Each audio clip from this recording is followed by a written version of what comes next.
Orient bell tiles studio से आप देख रहे हैं एबीपी न्यूज।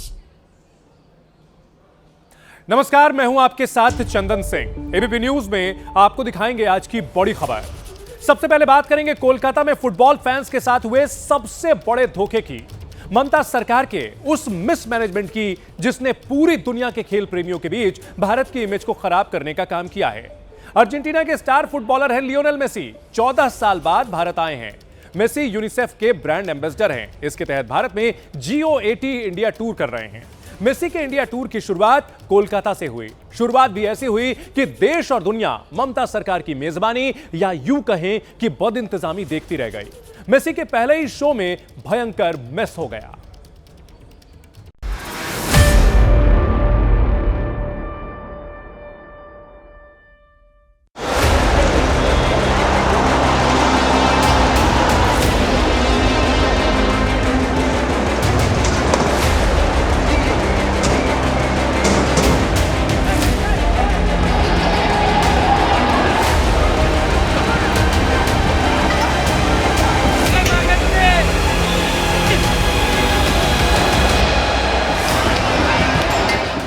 लगता है ममता सरकार ने इंटरनेशनल फुटबॉलर के शो की व्यवस्था को शादी के टेंट लगाने जैसा समारोह समझ लिया।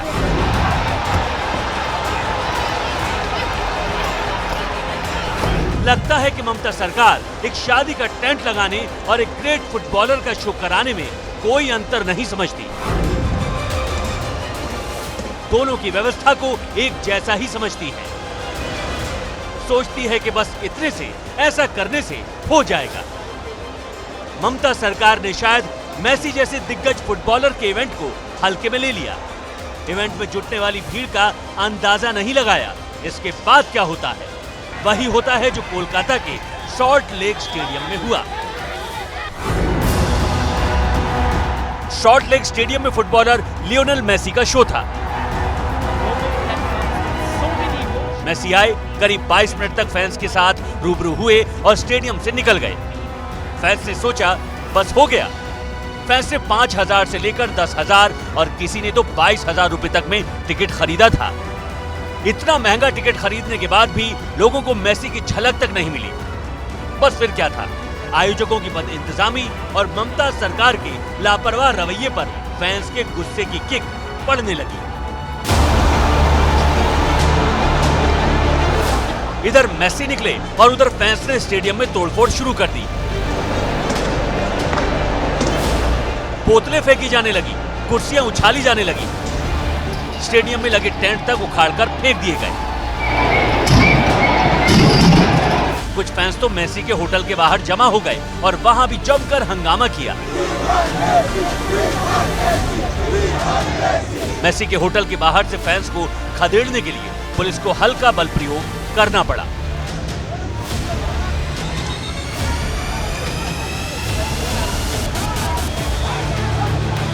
लेकिन इस घटना को लेकर ममता सरकार के खिलाफ कुछ सवाल उठ रहे हैं, जैसे क्या इस इवेंट के आयोजकों को भीड़ का अंदाजा नहीं था? क्या आयोजकों ने इवेंट को इस हिसाब से प्लान नहीं किया था कि हजारों फैंस की जो भीड़ जुटेगी उसे मेसी की झलक मिल सकेगी? क्या स्टेडियम में उमड़ी हजारों की भीड़ को संभालने के लिए सुरक्षा के इंतजाम नहीं थे? इंटरनेशनल लेवल का फुटबॉलर कोलकाता में मौजूद था तो ममता सरकार की तैयारी कहां थी? क्योंकि अभी तो भले ही फैंस मेसी के जल्दी जाने से भड़के, मान लीजिए अगर कोई अनहोनी हो जाती तो उसे कौन संभालता? ऐसा भी नहीं है कि ममता सरकार के प्रशासन या आयोजकों को इतने लोगों की भीड़ जुटने का अंदाजा नहीं था, क्योंकि जब मेसी बीती रात एयरपोर्ट पर लैंड करने वाले थे तब से ही हजारों फैंस एयरपोर्ट के बाहर लाइन लगाकर खड़े थे।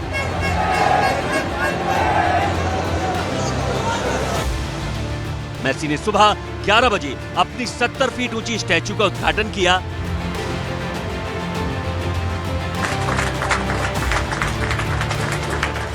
एक्टर शाहरुख खान भी वहां मौजूद रहे। हजारों फैंस तब भी बाहर इकट्ठा हुए थे। तो आयोजक या राज्य सरकार ये भी नहीं कह सकती कि उन्हें इतनी भीड़ का कोई अनुमान नहीं था, क्योंकि कोलकाता में कई वीवीआईपीज का जमावड़ा था और उन्हें देखने के लिए फैंस की भीड़ जमा थी। फिर दुनिया भर में मशहूर फुटबॉलर मेसी के शो में ऐसा मिस कैसे हो गया? देख लीजिए 10,000 रुपए का टिकट है, 12,000 रुपए का, एक शक्ल नहीं देख पाया उनका। हम लोग सब नेता लोग घोड़ के रखा है उसको पूरा एकदम घटिया इवेंट। 10 मिनट के लिए आया, सारे नेता मंत्री कॉर्पोरेट ऑफिसर सब उनको घेर लिए, कुछ नहीं देख पाए, ना एक किक आउट करवाया, ना एक पेनल्टी लिया, कुछ नहीं किया।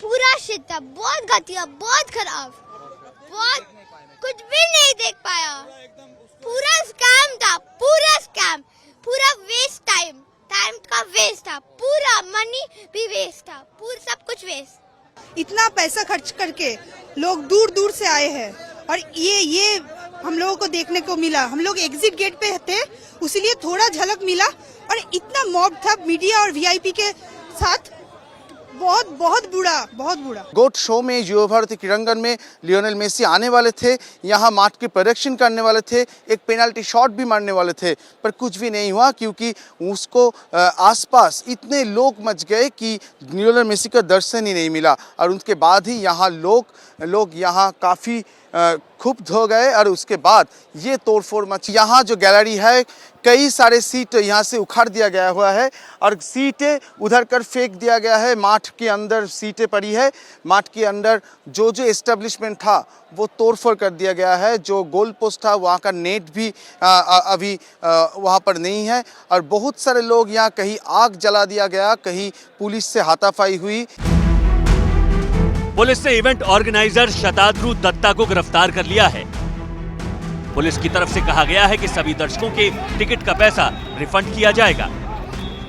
सवेरे जो इनसे 3 चीज है, नॉर्मलसी अभी टोटली है, ठीक है, जिनको जो नॉर्मलसी की बात थी सब हो गया है। सेकंड पार्ट इन्वेस्टिगेशन है, एफआईआर इज बीन लॉन्च और जो चीफ ऑर्गेनाइजर है he has been arrested. The tickets which have been sold they should be refunded because there was not much of this thing was done.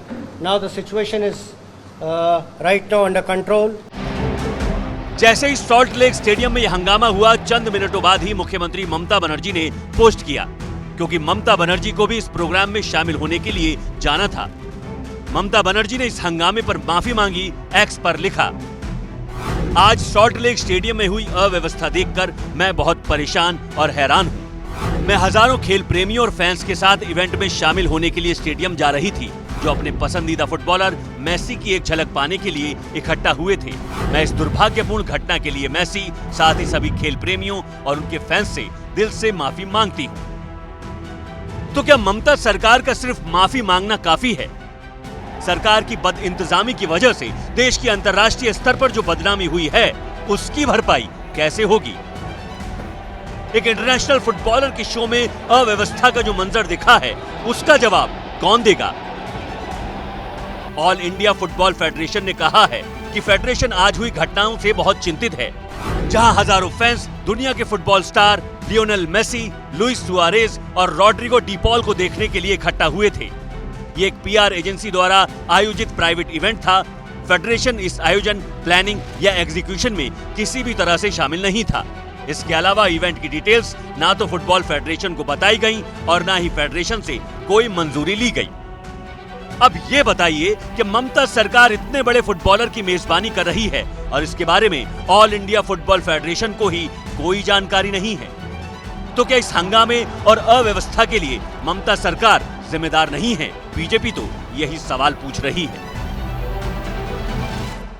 ममता जी, ये सिर्फ आपके विचलित होने या दुखी होने की बात नहीं है। आपके शासनकाल में पश्चिम बंगाल जिस दुखद और दर्दनाक स्थिति की तरफ पहुंच गया है, ये घटना उसका प्रमाण है। पश्चिम बंगाल में आज जो घटना घटी वो दर्शाता है कि पश्चिम बंगाल में तृणमूल कांग्रेस ने तृणमूल कैसे पश्चिम बंगाल को बना दिया है। बोतल जेब होके वो भी तृणमूल के लोग हैं, अरूप विश्वास के लोग बोल रहे लोग कि अरूप विश्वास के लोग हैं, तो पूरा मेसी का मेज बना के रख दिया तृणमूल कांग्रेस ने। इसके बारे में अभी भालचर पॉलिटिक्स ऑफ भालचर, कुछ पॉलिटिकल पार्टी ये शुरू कर दिया है, ये कलकत्ता को बदनाम करने के लिए। वहीं पश्चिम बंगाल के राज्यपाल सीवी आनंद बोस ने भी इस हंगामे को लेकर ममता सरकार को जिम्मेदार ठहराया है। It's very sad state of affairs that even the chief minister could not reach the place. What is happening in Bengal? Is this the way the police should behave? The police have failed the people of Bengal. The police have failed the government. Police have failed the constitution. Police have also been responsible for the breakdown of law and order. फिलहाल अभी Messi के दूसरे शहरों में और show होने हैं। आज मेसी के हैदराबाद में प्रोग्राम है, इसके बाद रविवार को वो मुंबई में होंगे। उम्मीद है कि कोलकाता के इवेंट का हाल देखकर आयोजकों ने और सरकारों ने कोई सबक जरूर लिया होगा।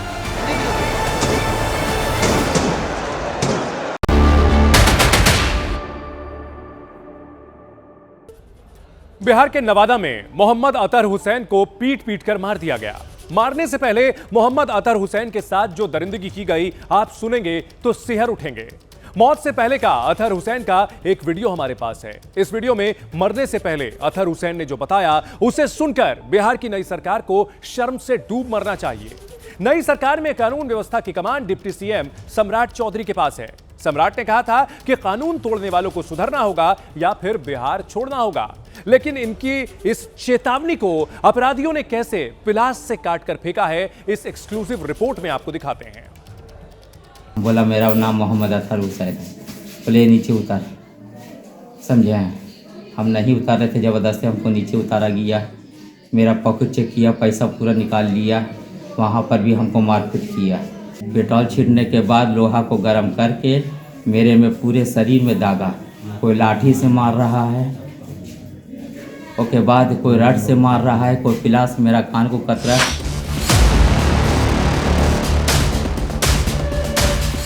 सुना आपने? क्या यही नया बिहार है जहां सुशासन की बहार है, नीतीश कुमार है, सम्राट की सरकार है, बुलडोजर का प्रहार है और अपराधियों के हाथों जनता के साथ हैवानियत की हदें पार है। क्या ऐसा ही बिहार बनाने के लिए प्रदेश की जनता ने एनडीए को 202 सीटें जिताई थी? कहां है बीजेपी के नेता और बिहार के उप मुख्यमंत्री सम्राट चौधरी, जो गृह विभाग की जिम्मेदारी संभाल रहे हैं? सम्राट चौधरी ने कहा था कि कानून तोड़ने वालों को सुधरना होगा या बिहार छोड़ना होगा। अपराधियों के लिए खैर नहीं है, अपराधी के लिए ये बिहार नहीं है। बिहार से बाहर ही अपराधी को जाना होगा। तो सम्राट चौधरी जी, आपकी धमकियों और चेतावनियों का क्या हुआ? अपराधियों ने बिहार तो नहीं छोड़ा, उल्टा आपकी कानून व्यवस्था के कान पिलास लेकर कुतर ओढ़ दिए। गांव में एक ठो रूम था, वहाँ अंदर हमको रख लिया और रखने के बाद समझिए कि कुछ देर के बाद हमको अंदर में पिलास से कान कतरा। नालंदा के रहने वाले मोहम्मद अतर हुसैन के साथ नवादा में जो हुआ है, उसने बिहार में नई सरकार के पूरे लॉ एंड ऑर्डर की मॉब लिंचिंग कर दी है। मोहम्मद अतर हुसैन फेरी लगाने का काम करते थे। 5 दिसंबर को वारदात वाले दिन नवादा जिले के एक गांव से लौट रहे थे, तभी कुछ युवकों ने उन्हें घेर लिया। इसके बाद उनके साथ जो किया, मौत से पहले अपने आखिरी वीडियो में मोहम्मद अतर हुसैन ने उसे खुद बयां किया है। उसके बाद कोई रड से मार रहा है, कोई पिलास मेरा कान। मोहम्मद अतर की बातें सुनकर आपके शरीर में सिहरन होगी। आपको मोहम्मद अतर हुसैन और उसके परिवार से हमदर्दी होगी और उनकी ये हालत करने वाले दरिंदों पर गुस्सा आएगा। पैट को खोल करके देखा कि मियाँ जी है, पेट्रोल छींट दिया। पेट्रोल छींटने के बाद लोहा को गर्म करके मेरे में पूरे शरीर में दागा। सोचिए, किसी जानवर के साथ भी कोई ऐसा सलूक नहीं करेगा जैसा उन हैवानों ने मोहम्मद अतर हुसैन के साथ किया। लाठी डंडों से पीटा, पिलास से कान कुतरा, गर्म लोहे से शरीर को जगह जगह दागा। मोहम्मद हुसैन के शरीर का शायद ही कोई हिस्सा ऐसा बचा है जो हम आपको बिना ब्लर दिखा सकें। पूरे शरीर पर जगह जगह जख्मों के निशान हैं। मोहम्मद अतर हुसैन का ये आखिरी वीडियो 2 मिनट 12 सेकंड का है। मोहम्मद अतर हुसैन पर आरोपियों की तरफ से चोरी का आरोप लगाया गया था। 6 दिसंबर को अतर हुसैन के खिलाफ चोरी की एफआईआर दर्ज कराई गई। इसके बाद 6 दिसंबर को रात 8 बजे अतर के परिवार की तरफ से भी आरोपियों के खिलाफ केस दर्ज कराया गया था। दोनों पक्षों की एफआईआर कॉपी इस वक्त आपके टीवी स्क्रीन पर मौजूद है। इस बीच वारदात का वो पहलू जो समाज को झकझोर देने वाला है, उस पर गौर करना जरूरी है। वो पहलू है मोहम्मद अतर हुसैन का नाम पूछकर उसकी मॉब लिंचिंग करना। मौत से पहले आखिरी वीडियो में उसने बताया कि आरोपियों ने पहले उसका नाम पूछा, नाम पूछने के बाद उसे उतार कर पीटा और इतना पीटा कि आखिर में इलाज के दौरान उसकी मौत हो गई। सुनिए कैसे मॉब लिंचिंग की शुरुआत हुई। हम डुमरी गए थे, वहाँ से रिटर्न आ ही रहे थे कि कुछ रात हो गई। वो लोग बैठे हुए थे 6-7 लड़का पी के, आगे से हमको छीन लिया, छेक लिया। छेकने के बाद बोला कि क्या नाम है, तो हम बोला मेरा नाम मोहम्मद अतहर हुसैन है। बोले नीचे उतार, हाथ से कान कतरा। उसके बाद पैड को खोल करके देखा कि मियाँ जी है, पेट्रोल छीट दिया। पेट्रोल छीटने के बाद लोहा को गर्म करके मेरे में पूरे शरीर में दागा। क्या अब धर्म के नाम पर बिहार में लोगों को मौत के घाट उतार दिया जाएगा? ये हम कैसा समाज बना रहे हैं जहां एक इंसान धर्म के नाम पर दूसरे इंसान का खून बहा रहा है। मृतक की पत्नी का आरोप है कि उसके पति को मुसलमान समझकर मारा गया है। मृतक की पत्नी से एबीपी न्यूज संवाददाता ने बात की है। क्या तुम्हारा नाम है? मोहम्मद अतहर, मुसलमान समझ के मारा था। मेरा सीधा साधा इंसान क्या किया? पहले रस्सी से उसको बांधा किया, उसका पहले पैट खोल के मतलब जो चेक किया, उसके बाद में उसको इस तरीके से मारा, सीना पर चढ़ के मारा और उसको सीख से धिपा के पूरा लेटिंग का रास्ते तक के उसको मतलब कि दाग दिया गया। पूरा शरीर छलनी उसका शरीर जला हुआ पूरा। पुलिस ने इस मामले में 4 आरोपियों को गिरफ्तार किया है, बाकी की तलाश जारी है। ग्राम भट्टा थाना रो में एक व्यक्ति को मारपीट किया गया है और छीन छोड़ किया गया है, जिस संबंध में रो थाना कांड संख्या 413-25 दर्ज किया गया और 10 नामजद व्यक्ति के विरुद्ध दर्ज किया गया था, जिसमें से 4 की गिरफ्तारी अब तक हो चुकी है। अब क्योंकि बिहार की नई सरकार ने जनता से वादे बड़े किए थे, कानून व्यवस्था को दुरुस्त करने का दम भरा था, अपराधियों को बुलडोजर से रौंदने वाला राज स्थापित करने की बातें की थी, तो इस घटना से विपक्ष को मौका मिल गया। आरजेडी ने कहा है कि नफरत फैलाने वाले लोगों को सत्ता में लाने का यही नतीजा है। वादा में जिस तरह से मॉब लिंचिंग की घटना हुई है, मौत हुई है, ये नफरत की मानसिकता का जो बीज बोने वाली ये सरकार में बैठे लोग हैं, इसी का नतीजा है। वादा की घटना दुखद और निंदनीय है। बिहार सरकार ने तुरंत संज्ञान लेते हुए कार्रवाई शुरू कर दी है। दोषियों की पहचान कर गिरफ्तारी हो रही है। बिहार में कानून का राज है, जंगल राज नहीं है। हम एक बात के लिए आश्वस्त कर देना चाहते हैं कि जो भी लोग इस घटना में शामिल हैं, कठोरतम कार्रवाई सुनिश्चित की जाएगी। सियासत अपनी जगह है, लेकिन सरकार पर सवाल तो उठेंगे, क्योंकि अगर धर्म के नाम पर किसी की मॉब लिंचिंग कर दी जाएगी तो कानून व्यवस्था पर उंगली तो उठाई जाएगी। हालांकि इस मामले में जिस तरह चोरी का एंगल सामने आ रहा है, उसका सच भी सामने आना जरूरी है।